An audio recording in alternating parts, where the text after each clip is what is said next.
Hi, today I'm reviewing Roger Zelazny's A Dark Travelling, which I have just finished. Oh, reflection, stop that.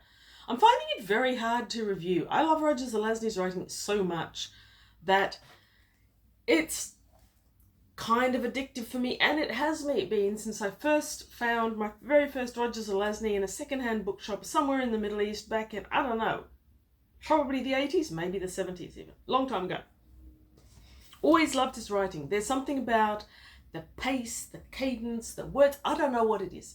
Roger Zelazny, if you check out his description on Wikipedia, is described as a writer of fantasy and science fiction, an American writer of fantasy and science fiction, but primarily as a poet. So I've never read any of his poetry. I imagine that I would love it just as much as his novels, but I've got no idea how to get my hands on any of it. For his writing, he apparently brought his poeting skills into the writing. So he's described as using alliteration and rhyme as part of the pacing of how he writes. Now, I don't have enough literary background to really be able to describe these things, but alliteration, as I understand it, is the repetition of syllables or consonants. So it's used in a lot of poetry like Beowulf, where you've got a continuing rhythm happening. I can't detect it in Roger Zelazny's writing. I really can't. But I'm willing to believe people who know better that he does it. Rhyme, again. A rhyme is a repetition of similar sounds. So we all know common poetry, or limericks. I used to love limericks. I've got hundreds of them still memorized. You always ends on the same sound and cadence. So there was an old man with a beard who said it is just as I feared. So beard, feared, etc., etc.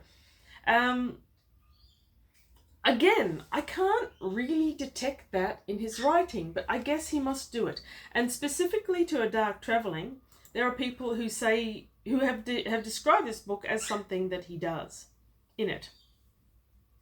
Anywho. So, Roger Zelazny is amazing. Check. His writing style is phenomenal. Check. Before I talk about the plot, and I'm going to mention the plot a little bit. First of all, I'm loving this cover. It's a Avon publication. Yeah, Avon publication. It's in pretty good condition compared to some of my November book haul. I really like what they've done there. They've instantly told you that your protagonist is younger. They've instantly told you that there's a technology element because that guy is described as a golem inside the book, but he's obviously an android, an artificial man. It's a good cover. It draws you in. But what's even better is that this is an illustrated book. It's illustrated by Lebbeus Woods. I hope I'm pronouncing that right. I've never seen that name before. And he was an internationally acclaimed visionary architect. Apparently there's a collection of his architectural drawings, Origins, which was published in the 80s. And I think him and Zelazny collaborated also on the book which I've recently acquired, The Doors of His Face, The Lamps of His Mouth, which has a very beautiful cover art that is very similar to the internal black and white drawings that you find throughout this book, which are quite stunning. It has some interesting things. It goes through it goes through phases as well as more normal chapters. And so the first one's like that. And later on we see what simulates a moon rising and going through the various stages and various houses. So it's a very visceral way to make the reader feel that time is passing, and I did enjoy that. But as well as those dark, solid, almost line drawings, you've got scattered throughout more drawings that are obviously by this same artist. So we've got ones like that. They're all got that geometrical, architectural type feel to them, but some more so than others. Here's another one that is very reminiscent of the cover of The Lamps of His Face. The Doors of His Face, sorry, which I haven't read yet. Great artwork. And that's one thing I like about Roger Zelazny. He often had artwork. A Night in Lonesome October, which is one of my favourite books by him, one of his later books, also has completely different to this, but beautiful black and white drawings throughout. Again, different cover art to what the art you find inside. And there's the illustrated Roger Zelazny, which I have in paperback form. Apparently it was also published in much larger folio form. I think that would be more beautiful still. So I love the collaboration of visual art and storytelling, and it seemed to be that something that Zelazny enjoyed thoroughly as well. So this is a later from his career, I think. It was published in the late 80s. I'm going to say 87, and then I'm going to find out that I'm wrong. No, 1987. I was right. It was first copyrighted in 87. This edition is 89.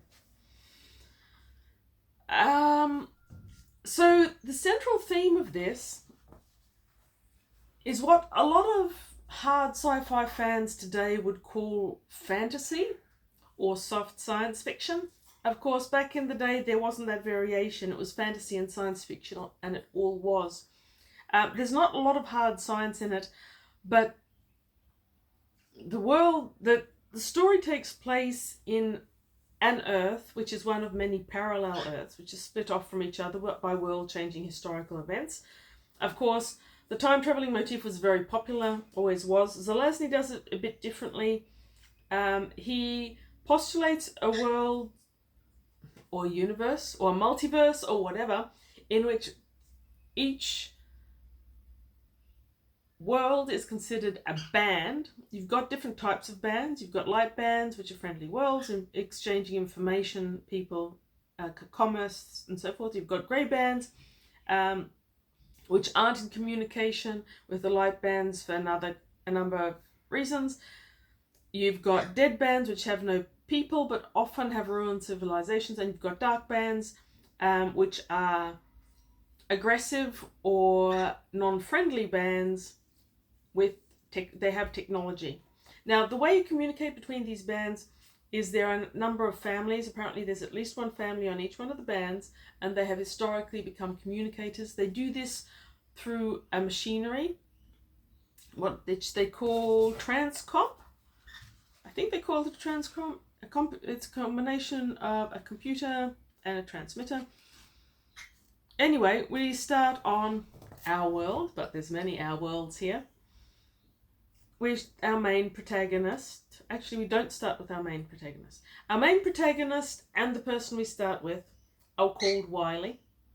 They are the keepers of the transcomp, and in this Earth, they are situated in America. Of course, Zelazny was American. They have sort of concealed their actual purpose behind a foundation which is disguised as a think tank. This gives them an opportunity to introduce information into the population when they want it. But what they really are is involved in the exchange of information and commerce between the other bands. Now, well, all of this is very well described and very well, looking for the word here, it's a solid construct of world building, but Zelazny adds an extra note to it, and he does that right from the beginning, which is in your prologue. Our prologue starts with Becky Wiley. Becky Wiley is basically doing, she's a witch. She's described as a witch on the back. My sister Becky is a witch. My older brother Dave lives in a castle. My father works for Parallel Universe Foundation. And that's James Wiley, who describes himself as a normal 15-year-old boy doing that.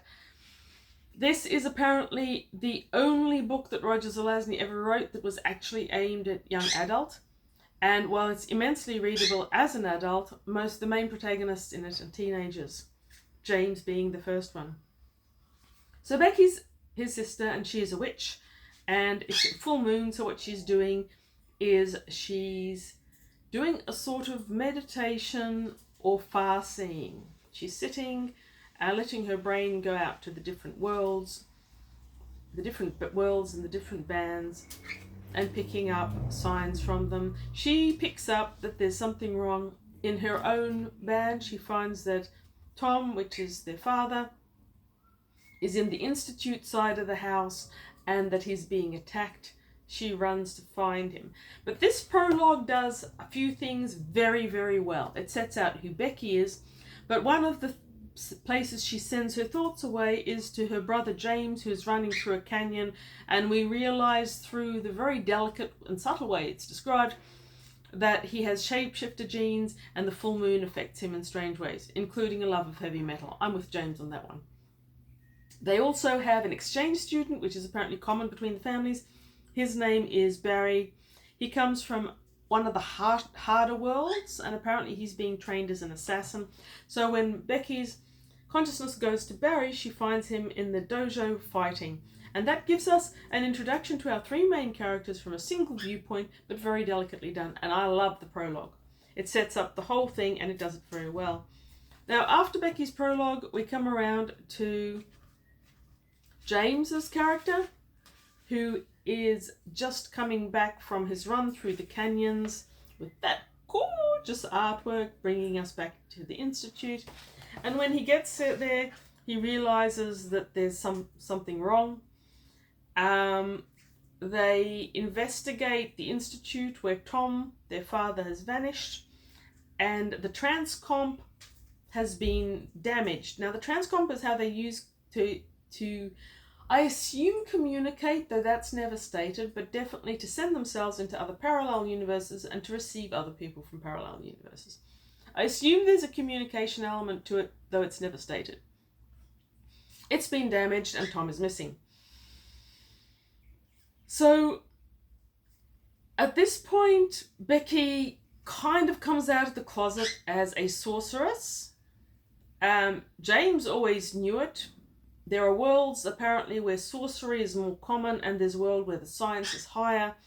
And it's an interesting story about how her magical powers fit into the things, and I'm not going to spoiler it, but she uses that information to send the two boys to the two places where it seems most likely that Tom has gone if he's escaped through the transcomp when he was being attacked. Doesn't go to plan. James ends up in the wrong world, one of the light worlds that he's always avoided, because it will trigger him to transform into a werewolf, which is what he does. And Barry ends up in the dark world. I think it's a dark world, but doesn't fare as badly as James. Now, we go through James's first actual transformation into a werewolf, and that's really, really well done.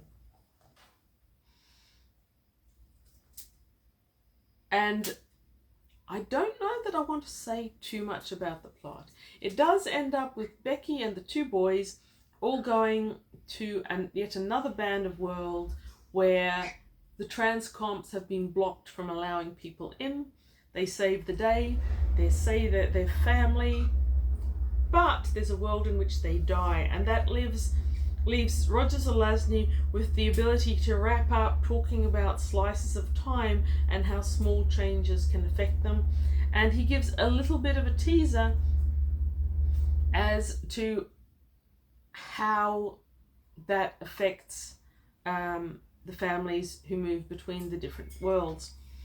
I can't help wondering if maybe he didn't intend to write more on this theme or in this family. Lots of other people have picked it up. I can think of a dozen people off the top of my head who've tried these special families guarding the transmission between worlds. I can't think of any that I really enjoyed as much as I enjoyed this. It was very short. I finished it fast. It only took me a day. I do thoroughly recommend it for people who like Roger Zelazny.